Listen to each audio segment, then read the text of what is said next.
아멘. 아멘. 자, 여기 이게 39장은 2절과 23절에 요셉이 보디발의 집에 종으로 팔려갔는데 여호와께서 요셉과 함께 하심으로 그가 형통한 자가 되어 그 주인 애굽 사람의 집에 있었다. 3절 그 주인이 여호와께서 그와 함께 하심을 보며, 자, 요셉은 하나님이 함께 하심을 주인이 보았다 그랬습니다. 그리고 그의 범사에 형통케 하심을 보았더라. 여호와께서 그의 범사에 형통케 하심을 보았더라.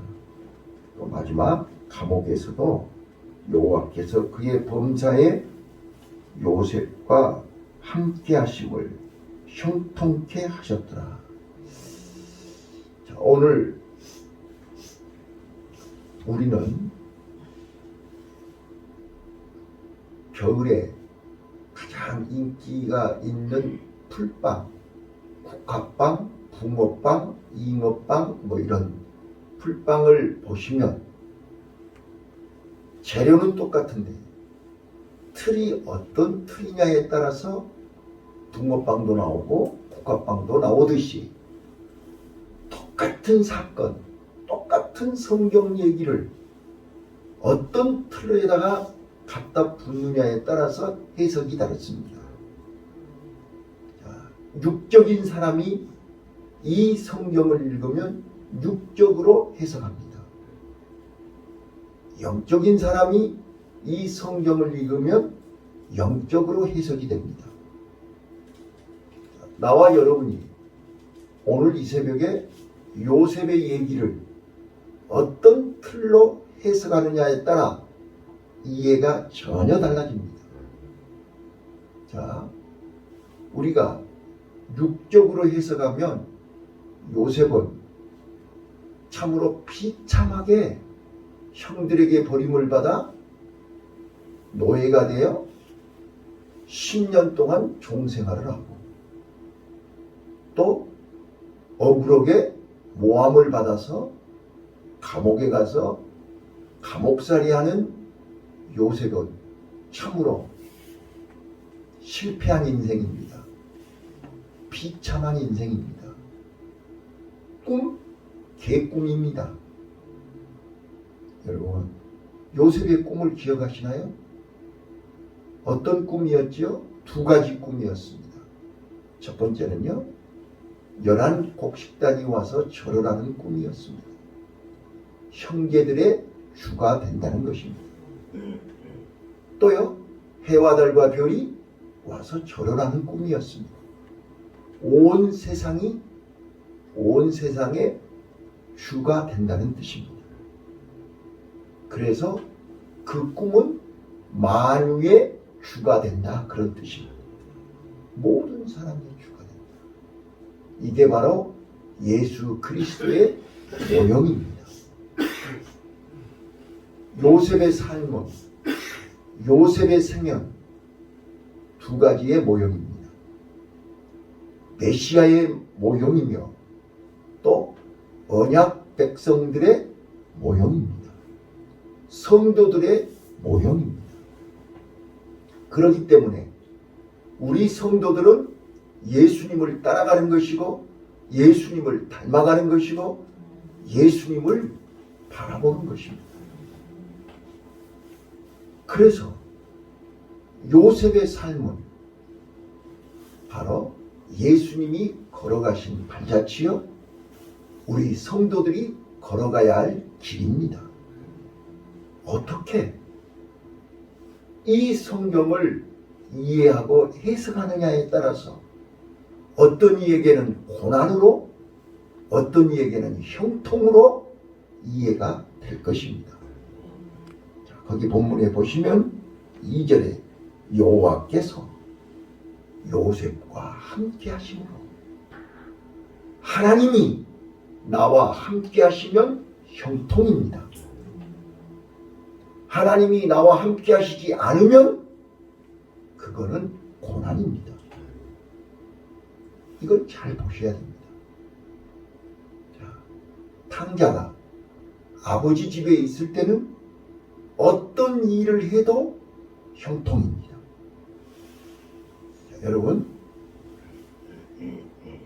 자, 우리는 이미 자녀들, 손자들까지 키우고 있습니다. 부모는 자식을 사랑합니다. 근데 자식이 부모의 사랑을 압니까? 모릅니까? 안다고 그래요. 알아요? 몰라요? 자, 이름 불러서 죄송해요. 정 집사님. 부모님이 사랑하는 거 알아요? 몰라요? 예? 알아요. 알면 그따구 짓거리네. 우리 다 알죠? 모르는 사람 어디가 있어요? 부모가 자식을 사랑하고 자식이 부모의 사랑을 모르는 사람은 한 명도 없어요. 그런데 부모의 사랑은 자식이 이해를 해요, 못해요? 그럼 대답해. 이해해, 못해? 이제 대답 못하겠지? 이해한다 그러면 왜 그러냐고 그러고, 이해 못한다 그러면 아직도 모르냐고 그러고. 그러죠? 잘 봐봐요. 자, 부모의 해석과 자식의 해석이 다를 뿐입니다. 이해가 다르다 그 말이에요. 자, 부모는 자식을 사랑하기 때문에 사사건건 간섭을 해. 맞죠? 이렇게 하면 안 돼. 이렇게 하면 어려워. 왜? 부모들이 살아온 길을 자식들이 그 길을 가기를 원하지 않거든요. 부모들이 고생을 해봤기 때문에 자식들은 고생을 안 했으면 좋겠거든요. 그래서 부모가 걸어온 길을 자녀들이 가는 걸 원하지 않아요. 그래서 부모는 이렇게 해라, 이렇게 하지 마라, 이렇게 알려주는 거예요. 이거 이 부모의 사랑이란 말이에요. 근데 그거를 자녀들은 부모의 사랑이라고 해석하지 않고 간섭이라고 해석을 해요. 이제 이해되셨나요? 그러니까 똑같은 재료를 어떤 틀에다 넣느냐에 따라서 국화빵이 됐다가 잉어빵이 됐다 그 말이에요. 부모는 국화빵으로 만들고 싶은데 자녀들은 자꾸 붕어빵이 되고 싶다는 거예요. 이게 성경이라니까요. 하나님은 나와 여러분을 형통한 삶으로 인도하고 싶은 거예요. 그래서 형들에게 미움을 받고 애굽으로 팔려가고 애굽에서 종생하라고 감옥살이하고 그러면 하나님 이것이 형통이요? 이거이 잘 되는 거요? 이거이 언약이요? 이거이 꿈이요? 권사님 그래요? 안 해요. 나 그런 꿈이라면 나 싫어요. 나 그런 형통이라면 나 싫어요. 우리 그러지 않습니까? 자, 이스라엘 백성들 봐보세요. 젓각 꾸리는 가나안 땅이요? 나 그런 놈의 젓각 꾸리는 가나안 땅은 안 가요. 나 차라리 애굽에서 그대로 있을래요. 이게 우리의 모습이에요. 그러니까 자녀들 봐보세요. 아버지가 어떤 얘기를 해도 아이고 나중에 가나안 땅 간다고 해도 천국 간다고 해도 지금은 싫어요. 안 갈래요. 지금 여러분의 자녀들이 손자 손녀들이 그 짓거리를 하고 있다 그 말이에요. 네. 간섭이래요. 듣기 싫대요. 말하지 말아요. 문 탁 닫아버리고 나오지도 않아요. 듣지도 않아요. 쳐다보지도 않아. 그걸 보고 있느라면 속 타죠. 열불나죠. 그거이 오늘 여기 창세기에 기록되어 있어요. 그러니까 우리가 성경을 어떤 눈으로 보느냐에 따라서 전혀 해석이 달라지고 이해가 달라져요. 자, 한번 봐보세요. 오늘은 이제 앞으로 계속 요셉 얘기를 해야 되니까 배경을 설명을 드려야 된단 말이에요. 자, 창세기 딱 성경을 딱 열면 뭐가 나와요? 아담이 나오죠. 하나님이 천지를 창조하시고 최초의 사람 아담이 나와요. 자, 하나님은 그 아담을 통해서 어떤 사람이 되기를 원하세요? 하나님과 함께 하나님을 닮은 하나님과 에덴 동산에서 영원히 살기를 원해요. 맞아요, 틀려요? 이게 하나님의 마음이요. 그런데 그 아담은 하나님 마음을 알아요, 몰라요? 몰라요? 안다니까요. 알아요. 아는데 해석이 다르다니까. 해석이 달라요. 자, 모든 것을 네 맘대로 하라고 그랬잖아요. 그 대신 선악과만은 먹지 말아라. 선을 넘지 말라는 뜻이에요. 창조주와 하나님과의 선, 부모와 자식 간의 선. 아무리 자식이 똑똑하고 잘났어도 부모를 넘을 수는 없잖아요. 그래서 하나님이 선악과라고 하는 선을 그어놓은 거예요. 네 마음대로 하고 이 선은 넘어오면 안 돼. 그런데 아담은 하나님의 말씀보다 뱀의 말을 더 들었고 하나님의 말씀을 잊어버리고 뱀의 말을 듣고 이 선악과를 먹으면 눈이 밝아져서 죽지도 않고 하나님처럼 된다. 나도 창조주 하나님처럼 해보고 싶다 그 말 아니에요? 결국은 선악과 따먹고 결국은 에덴 동산 쫓겨났고 피땀을 흘리며 수고하며 땀을 흘리고 해산의 고통을 느끼며 땅의 가시와 엉겅퀴 때문에 피눈물을 흘리며 살다가 죽었어요. 그랬더니 그 자식들이 그 후손들이 결국은 타락하여 노아의 홍수가 나오지요. 맞아요, 틀려요.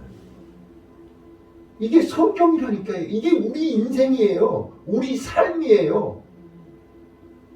그래서 하나님은 노아를 세워서 방주를 짓게 하고 방주 안에 들어가면 산다. 방주가 교회고 방주가 예수고 방주가 믿음이고 아무리 방주를 만들어가기도 안 봐봐요. 여러분 자녀들 봐보세요. 방주 만들어가기도 안 만들잖아요. 방주 안에 오라기도 안 오잖아요.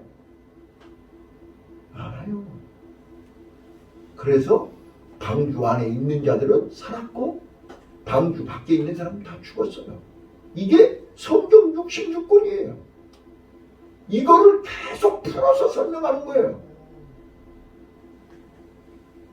자, 그 다음에 방주에서 나온 노아의 세 아들들이 어떻게 했어요? 또 바벨탑을 쌓고 또 죽을 짓을 하는 거예요. 자, 그래서 하나님이 다시는 이제 홍수 심판을 안 한다고 그랬으니까 하나님이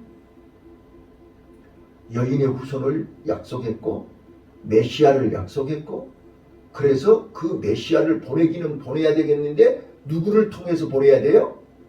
보낼 사람을 찾는데 아브라함을 찾은 거예요.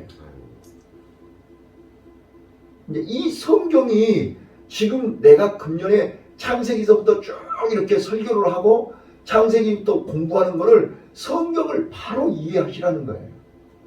이거를 설명하기 위해서 시대마다 사람이 나오고 사건이 나오는 거란 말이에요. 네. 자, 아브라함을 불러서 근데 아브라함이 우리보다 더 똑똑하고 잘난 사람이 아니고 우리하고 똑같은 사람이란 말이에요. 그래서 아브라함을 불러서 약속을 했고 그 약속을 믿고 갈대아 우르를 떠나서 본토와 친척과 아비 집을 떠나서 하나님이 인도하시는 가나안 땅으로 갔어요. 근데 가나안 땅에 가니까 살만했어요? 가자마자 흉년이었고 가자마자 어려운 게 왔어요. 그럼 우리는 어떻게 해요?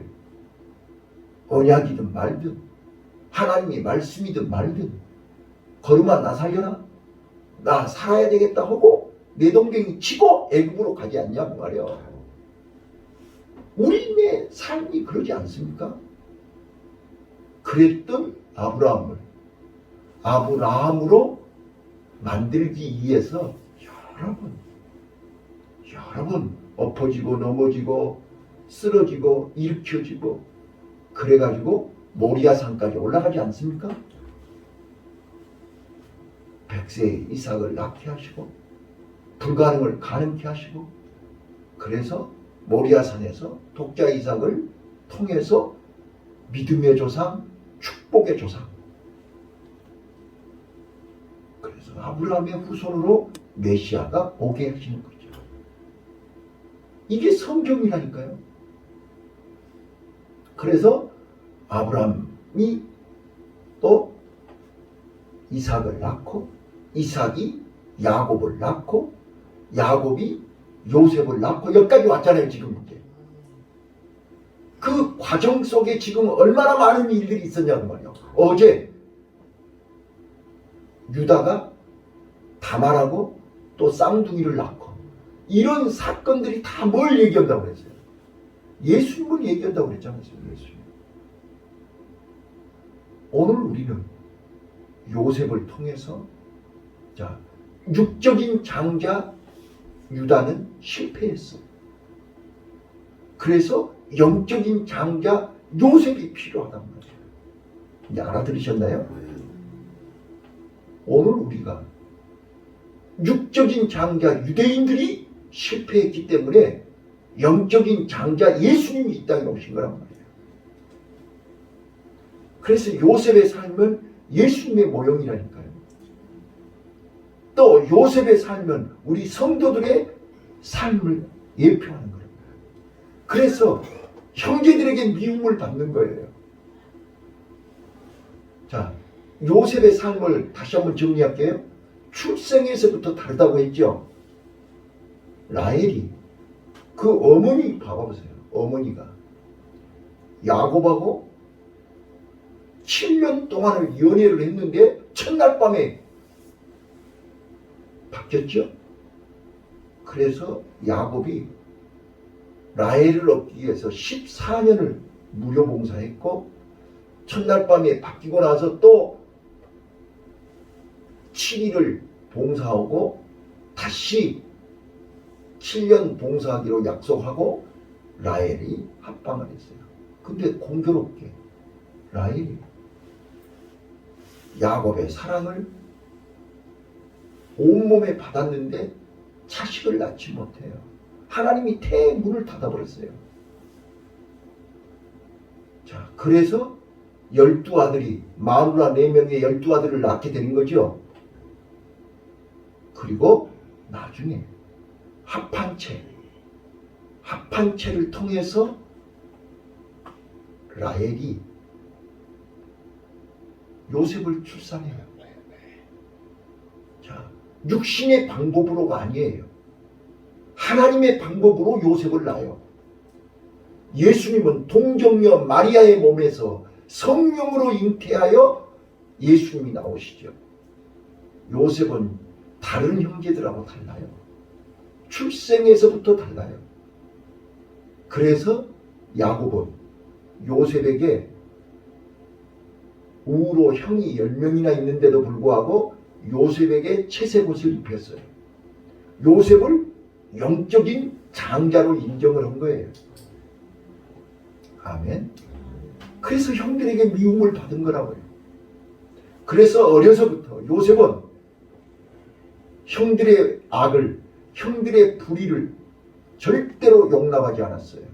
아버지한테 다 얘기했어요.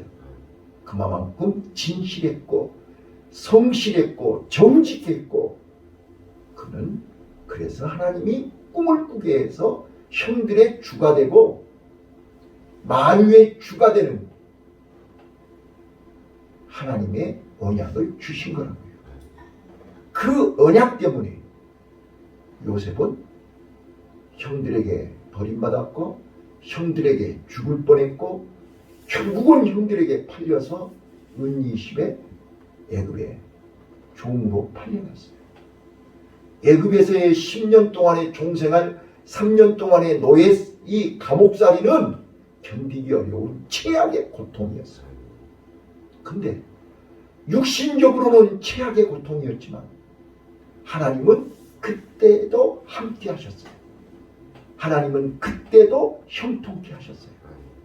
그리고 17살 요셉을 30살 될 때까지 애굽의 총리가 되도록 성숙하게 자라게 하신 거예요.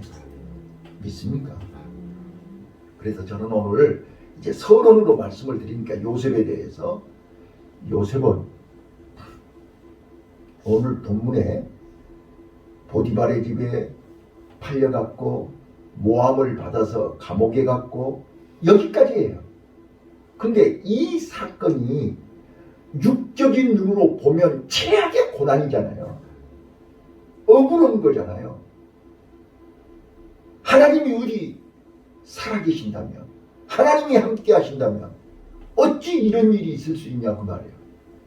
하나님이 그냥 보디발의 아내를 다리몽생이를 부르든지 그래야 되는 거 아니에요? 그런데 하나님은 그것들은 내버려 두고 요셉만 억울하게 감옥살이 하게 하시잖아요. 그런데 이제 나중에 이 끝에 한마디로 하나님이 요셉과 함께 하심으로 형통케 되었더라. 이게 끝이에요. 그래서 오늘 제목이 요셉의 고난과 형통이에요. 우리가 어떤 시각으로 보느냐에 따라서 고난이고 어떤 시각으로 보느냐에 따라서 형통이, 우리는 고난 속에서 형통을 보는 눈이 열리시기를 바라요. 지금 여러분과 내가 당하고 있는 이 고난 속에 우리가 미처 보지 못하는 하나님의 형통이 담겨져 있다 그 말이에요. 예수님의 십자가 속에 오늘 우리의 새 생명이 담겨져 있다 그 말이에요. 우리는 십자가만 보고 죽는다고 하지 마시고 십자가 속에 담겨져 있는 새 생명을 보시길 바라요. 요셉의 고난 속에 형통이 담겨져 있고 요셉의 고난 속에 총리가 담겨져 있다니까요. 믿습니까? 그래서요, 결론입니다. 요셉은 고난받지만 요셉 주변에 있는 사람들은 다 복을 받습니다. 요셉 때문에 보디발의 집이 복을 받았습니다. 요셉 때문에 감옥의 간수가, 전옥이 복을 받았습니다. 나중에 나오지만 요셉하고 함께 감옥살이 했던 술 맡은 가론장이 복직이 됩니다. 요셉이 나중에 총리가 돼서 바로왕이 복을 받습니다. 애굽 사람들이 복을 받습니다. 형제들이 복을 받습니다. 온 세상 7년 기근으로 인하여 온 세상 사람들이 요셉에게 와서 복을 받습니다. 이게 성경입니다. 오늘 나와 여러분의 이 고난은 막연한 고난이 아닙니다. 내가 뭘 잘못하고 실수하고 부족해서 오는 고난이 아닙니다. 하나님의 언약 속에 형통이라고 하는, 천국이라고 하는 하나님의 축복이 담겨져 있는 고난입니다. 그래서 너희가 여러 가지 고난을 당하거든 오히려 기뻐하라. 고난 속에 담겨져 있는 하나님의 비밀을 알고 우리 기뻐하시기를 바라요. 이거는 아무나 하는 게 아니에요. 흉내낼 수 있는 게 아니에요. 이 비밀을 깨달아야만 하나님이 주시는 기쁨이 우리 안에 솟아날 수 있어요. 오늘도 하나님이 주시는 형통한 은혜가 여러분 안에 가득하시기를 예수님 이름으로 축원합니다.